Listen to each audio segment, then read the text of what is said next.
నమస్తే. ఆంధ్రప్రదేశ్ రాజకీయాలు ఒక ఆసక్తికరమైనటువంటి పరిణామాలకు దారితీస్తుంది. తెలుగుదేశం పార్టీని వీడి వైసీపీలో చేరారు విజయవాడ ఎంపీగా ఉన్నటువంటి కేశినేని నాని. ఆయన జగన్మోహన్ రెడ్డి గారిని కలవడం, పార్టీలో చేరుతున్నట్లు ప్రకటించడం, తర్వాత ఆయన బయటికి రాగానే మీడియాతో మాట్లాడారు. ఆయన చాలా కీలకమైనటువంటి వ్యాఖ్యలు చేశారు. దానికి సంబంధించి తెలుగుదేశం పార్టీ కూడా కౌంటర్‌గా ఆయన్ని అటాక్ చేసింది.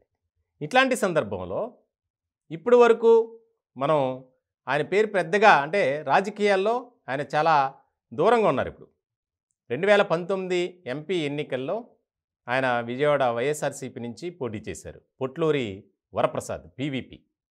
తెలియని వారు ఉండరు ఆయన పేరు. ఆయన గత కొద్ది కాలం నుంచి రాజకీయాలకైతే దూరంగా ఉండి ఆయన వ్యాపారం ఆయన చేసుకుంటారు. ఇలాంటి క్రమంలో కేశినేని నానిని ఉద్దేశించి ఒక ట్వీట్ చేశారు. ఇప్పుడు అది ఆసక్తికరమైనటువంటి చర్చ జరుగుతుంది వైఎస్ఆర్‌సీపీలో. ఎందుకనంటే పొట్లూరి వరప్రసాద్ ఆయన వైసీపీలోనే ఉన్నారు. పార్టీ కార్యక్రమాలకి, క్రియాశీలక రాజకీయాలకి దూరంగా ఉన్నప్పటికీ ఆయన మాత్రం వైఎస్ఆర్‌సీపీకి చెందినటువంటి వ్యక్తి. అంటే కేశినేని నాని రాకను ఆయన ఏ స్థాయిలో విమర్శించారో ట్వీట్ని బట్టి చెప్పొచ్చు. అని మనం చూస్తున్నాం స్క్రీన్ మీద ఆయన చేసినటువంటి ట్వీట్. బోరుకొచ్చిన బండి షెడ్డు మారిందంతే, వీడి గుడిసేటి బుద్ధి గురించి బెజవాడంతా తెలుసు కదరా అబ్బాయి. చాలా ఘాటైనటువంటి ట్వీటే ఇది. చాలా కీలకంగా మారినటువంటి అంశం. ఎందుకనంటే తెలుగుదేశం పార్టీలో కేశినేని నానికి అత్యంత ప్రాధాన్యత ఇచ్చారు. 2014, 2019లో 2 సార్లు కూడా ఆయనకు విజయవాడ ఎంపీ టికెట్ ఇచ్చారు, గెలిచారు. ఇట్లాంటి సందర్భంలో ఆయన పార్టీ అధినేతపై చేసినటువంటి కామెంట్స్ మీద చాలా విస్తృత స్థాయి చర్చలు, ప్రచారం జరిగింది. ముఖ్యంగా నానిపై విమర్శలు కూడా బాగా వినిపిస్తున్నాయి. ఇట్లాంటి క్రమంలో ఆ పార్టీలో ఉన్నటువంటి నాయకులే, వైఎస్ఆర్‌సీపీలో ఉన్నటువంటి కొంతమంది నాయకులు కూడా కేశినేని రాకను ఎవ్వరూ కూడా జీర్ణించుకోలేకపోతున్నారు. ఎందుకనంటే ఒకప్పుడు నారా చంద్రబాబు నాయుడు పక్కనున్నటువంటి ఈ కేశినేని నాని వైఎస్ఆర్‌సీపీ మీద, అలాగే ఆ పార్టీ అధినేత ముఖ్యమంత్రి జగన్మోహన్ రెడ్డి గారి మీద తీవ్రమైనటువంటి స్థాయిలో వ్యాఖ్యలు చేశారు.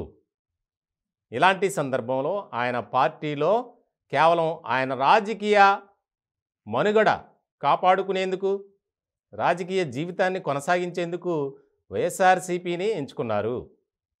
ఇలాంటి వాళ్ళ వల్ల పార్టీకి తీవ్రమైనటువంటి నష్టం వాటిల్లుతుంది అని పొట్లూరి వరప్రసాద్తో పాటు కొంతమంది కీలకమైనటువంటి నేతలు ఆల్రెడీ ఇప్పటికే చర్చించుకున్నారట.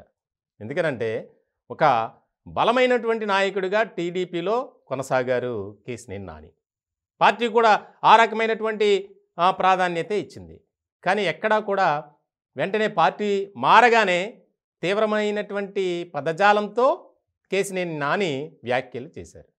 ఇలాంటి సందర్భంలో పీవీపీ చేసినటువంటి ఆ ట్వీట్ చాలా కీలకంగా మారింది. ఆసక్తికరమైనటువంటి చర్చ కూడా జరుగుతుంది. ఒకసారి మనం స్క్రీన్ మీద చూస్తున్నాం ఆ ట్వీట్ని. పీవీపీ ప్రసాద్ పొట్లూరి అని ఉంది. బోరుకొచ్చిన బండి షెడ్డు మారిందంతే, వీడి గుడిసేటి బుద్ధి గురించి బెజవాడంతా తెలుసు కదరా అబ్బాయి. చాలా ఘాటైనటువంటి మాట ఇది. దీన్ని ఏ విధంగా మరి వైఎస్ఆర్‌సీపీలో తీసుకుంటారు? పీవీపీ వైఎస్ఆర్‌సీపీని కూడా వేడనున్నారు అనేది ప్రచారం బాగా జరుగుతుంది. 2019 ఎన్నికల్లో వైఎస్ఆర్‌సీపీ నుంచి పొట్లూరి వరప్రసాద్ పీవీపీ పోటీ చేయగా, టీడీపీ నుంచి కేశినేని నాని పోటీ చేశారు. తెలుగుదేశం పార్టీకి సంబంధించినటువంటి వ్యక్తే గెలుపొందారు. కేవలం 8,726 ఓట్ల తేడాతో కేశినేని నాని గెలుపొందారు.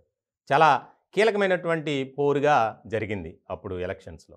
ఇలాంటి సందర్భంలో తాజాగా పీవీపీ చేసినటువంటి ట్వీట్ చాలా ఆసక్తికరమైనటువంటి చర్చకు దారితీసిందనే చెప్పాలి.